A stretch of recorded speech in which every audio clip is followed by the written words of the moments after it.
Hi Libra, and welcome to your horoscope for January 2025. Thanks for joining me. It's a pleasure to be with you today.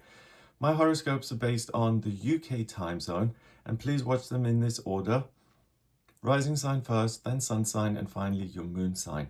So I'm going to break January down into 4 weeks, and I'm going to pay particular attention to the moon and which of your houses it moves through and when, so that you know where you're supported in every day of January. But before I get into that, I just want to mention that January is a great month for stargazers. On Friday, the 3rd of January, you could see Venus really closely to the moon. To me personally, that was a major symbol of hope for the year, and especially after the black moon that we had on the 30th of December 2024 that asked us to go inwards. Venus is the planet of love and beauty and creativity, and the moon is your heart and it's your home. So it's really this confirmation that it's okay to be you. It's okay to express yourself. It's okay to be creative and to change your circumstances if they no longer suit you. On the 18th of January, you'll see Venus and Saturn close to each other, and they're going to be 2.2 degrees apart. So Saturn is structure and security, and that's the confidence to give life to new things that you care about. So just via these things we can see in the sky, there's a major prompt for you as Libra specifically, because Venus is your ruler, to not be full of self-doubt and to censor yourself, but instead to express your true feelings.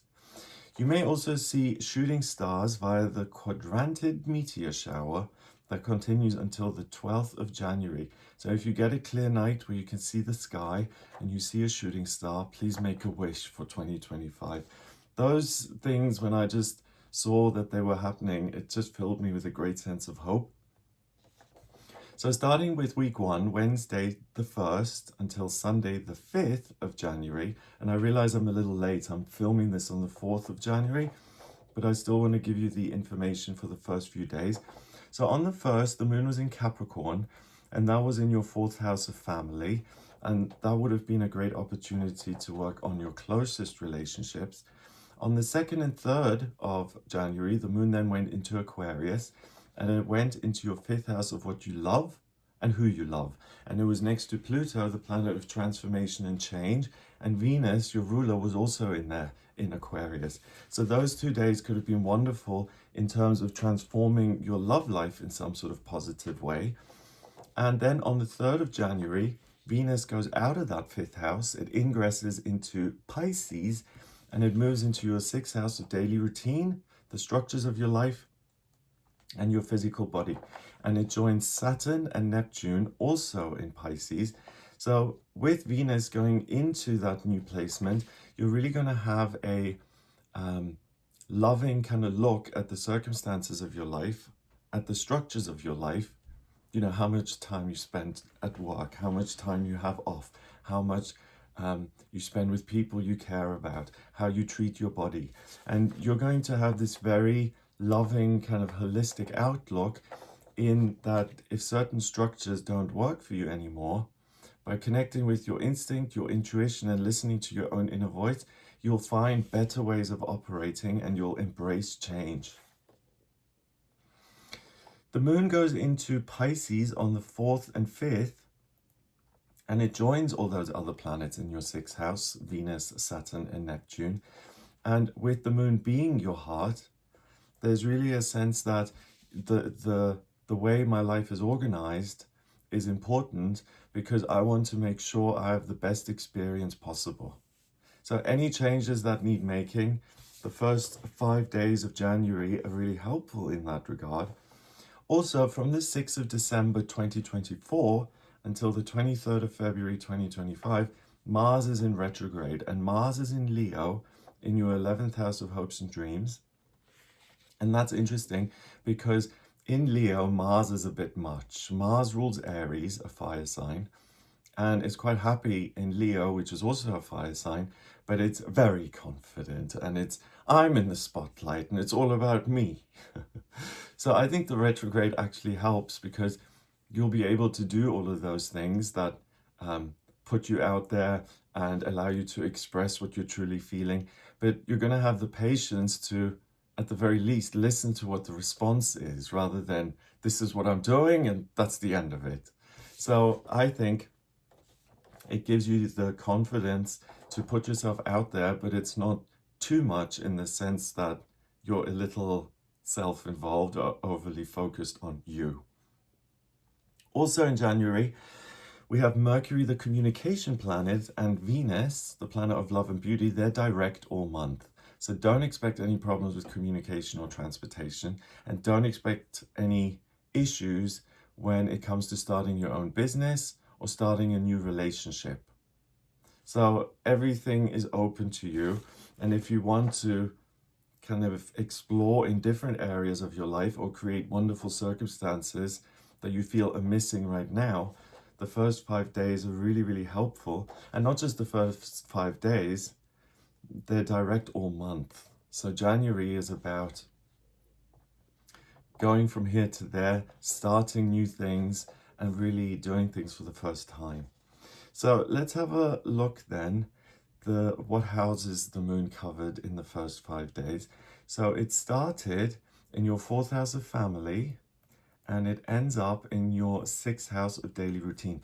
So that's the second quadrant, houses 4, 5, and 6. So really the question is, what do I love in terms of my relationships? What do I love in terms of the routines in my life, and how can I improve those? Week 2, Monday to Sunday, the 6th to the 12th of January. On the 6th and 7th, we've got the moon in Aries, and that now goes into your 7th house of relationships, and it joins the North Node, Chiron, and the transiting ascendant in Aries in your 7th house. So these 2 days are really great to make progress as far as your relationships are concerned, existing ones and new ones. So expect a lot of support and harmony when it comes to your connections with colleagues and family members and friends. But also if you're single and you're looking to meet someone, these 2 days are really great to put yourself out there and to change your relationship status. Mars retrogrades back into Cancer on the 6th of January, and it retrogrades back into your 10th house of career, and it joins the part of fortune and Hades, which are also in Cancer in your 10th house. So this is interesting in the sense that Mars in Cancer, I always say, isn't the best fit, because Mars then is forced to take care of other people and to look at the people around it rather than just saying me, right? But in your 10th house, it's really a wonderful opportunity for you to say, hey, what can I contribute here? And what can I do for my own business or my employer's business? And what can I offer that's really valuable? And through that, I think the way that's going to come back to you is that people really appreciate your added contribution, and that maybe your job changes as a result. Either you're given more responsibility or a pay rise, because people around you will notice that you're making a huge contribution and that you're a huge asset to the place you work in. On the 6th as well, the moon reaches its second quarter. It's waxing, so it's getting bigger on its way to becoming a full moon in Cancer on the 13th of January. So the 6th is the day where that energy is strongest. And if you can contribute something free of charge and volunteer your expertise or services, please do. It'll have a good result. On the 8th and 9th, then, the moon moves into Taurus, and that goes into your 8th house of institutions and authorities, and it joins Uranus, the planet of the miraculous and the unexpected. That's also in Taurus. So if you have any dealings with bureaucracy or red tape or institutions, these 2 days, the 8th and 9th, you're really going to be able to stand your ground, get things done, and come to a resolution that you're happy with. And you're at no risk of really compromising yourself or what you want to be doing. It's easy for you to stand firm and to say, well, this is my position, and this is what I will accept, and this is what I won't accept. Also on the 8th of January, Mercury ingresses into Capricorn, and it joins your transiting midheaven and Pallas and the Sun, all in Capricorn, in that 4th house of family. So communication with family members is really, really good until the 27th of January, when Mercury ingresses into Aquarius. And then again, it's more about romantic relationships. But from the 8th of January until the 27th, expect zero issues when it comes to family life, and expect some sort of hidden wisdom to appear to you that makes those relationships even better. On the 10th and 11th, the moon goes into Gemini, and it joins Jupiter in Gemini in your 9th house of education, travel, and broadening your horizons. Jupiter is the great benefic. It's good luck, it's growth, it's good fortune. So if you'll have a desire to learn something new. So if you want to sign up for a new course, or basically it just gives you a huge sense of curiosity. So whatever you're drawn to, whatever you think is fascinating and interesting, give yourself the time to study that and to explore it. You'll really either hone an existing skill, or you'll learn something new that's really going to serve you in future. Then on the 12th, we have the moon going into Cancer, and it stays in Cancer moving into week 3, also on the 13th and 14th. But the moon goes into Cancer in your 10th house of career. So again, it's the opportunity, and the luminary, the moon, rules Cancer. So it's very happy in that placement. And it says that I feel very comfortable kind of being of service to my job and giving more than is expected of me, which is a borderline subject, because on one level, if you are paid for a job that has certain responsibilities and you do that, that should be fine, and it is fine, right? But often, if you find it within yourself to say, hey, I know a better way of doing this, or I have a fabulous idea for this, and even though I'm not being paid for it, I'm going to contribute it anyway. It can often result in other people looking at you and thinking, wow, this person is really invested in this company, this job, and they want the best for us. So we're going to, in turn, support them. I mean, that's how it would work in an ideal world, right? Okay, so then, yes, Cancer is, the moon is in Cancer in your 10th on the 12th, 13th, and 14th.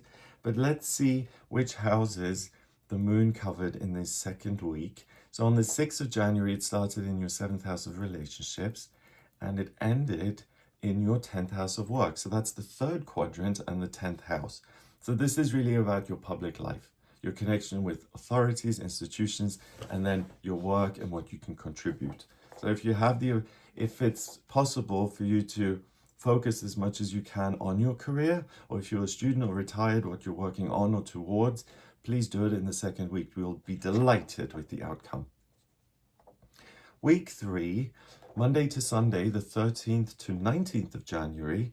On the 13th and 14th, we still have the moon in Cancer, but on the 13th, we also have a full moon in Cancer. So that's when that, I'm going to volunteer something.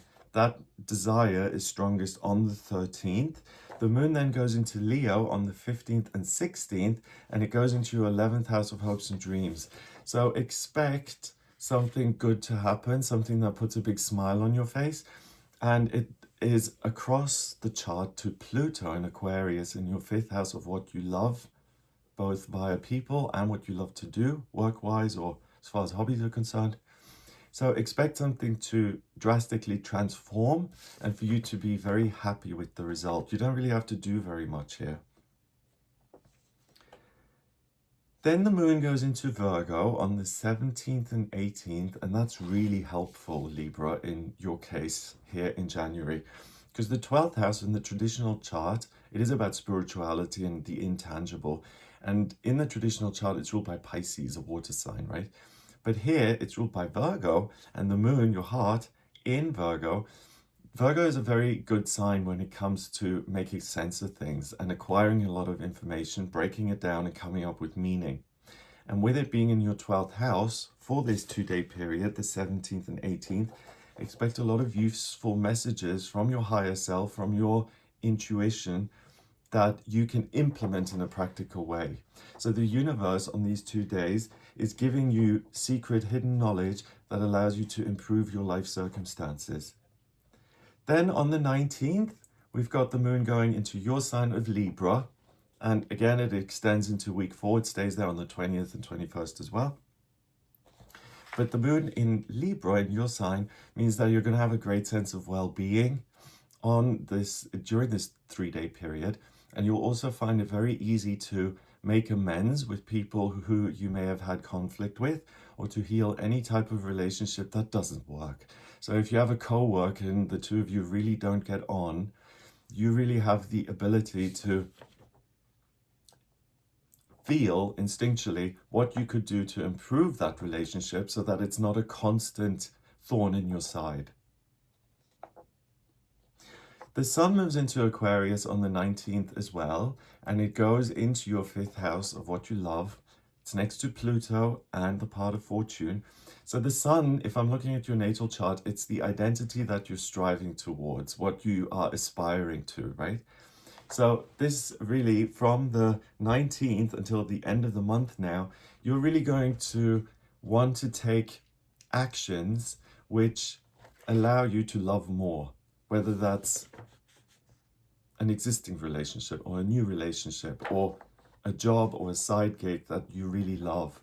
Aquarius is really wise, you know, it's known as the water bearer, but it's an air sign, so it's very intelligent and it's very able to teach the self, in this case, what you could do to bring more love into your life and to transform your life as a result. So in week 3, the moon started in your 10th house of work, and it ended up in your 1st house of self. So that's quadrant 4, houses 10, 11, 12, and then house 1, the self. So the 3rd week, you're going to get a lot of good news via external factors, and you're going to get messages from the universe that give you a much greater sense of security when it comes to the person you are, what you can contribute, how lovable you are, and how able you are to connect with other people and the higher realms. So it looks like a great week. Expect presence from the universe. Finally, week 4, and this is a long week, it's 11 days, Monday to Friday, the 20th to the 31st of January. As I mentioned, the moon is still in Libra on the 20th and the 21st. So that great sense of ease being you. But on the 21st as well, the moon reaches its 4th quarter. It's waning away to becoming a new moon. So expect a sense of peace and the ability to just decompress and to relax and to treat yourself to something. Then the moon goes into Scorpio on the 22nd and the 23rd. And the moon in Scorpio is very intuitive and it's very able to nail the root cause of what's going on. And it's next to Vesta and Juno in Scorpio in your 2nd house. So you'll really understand how to create an income that is enjoyable and that you're passionate about.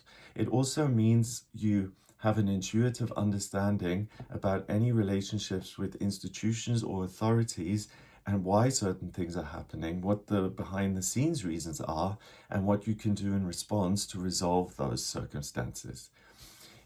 You may notice as well that if you're employed or if you're a student or retired, that you suddenly during this period on the 22nd and 23rd, that you get an idea for how to create an extra source of income or several extra sources of income.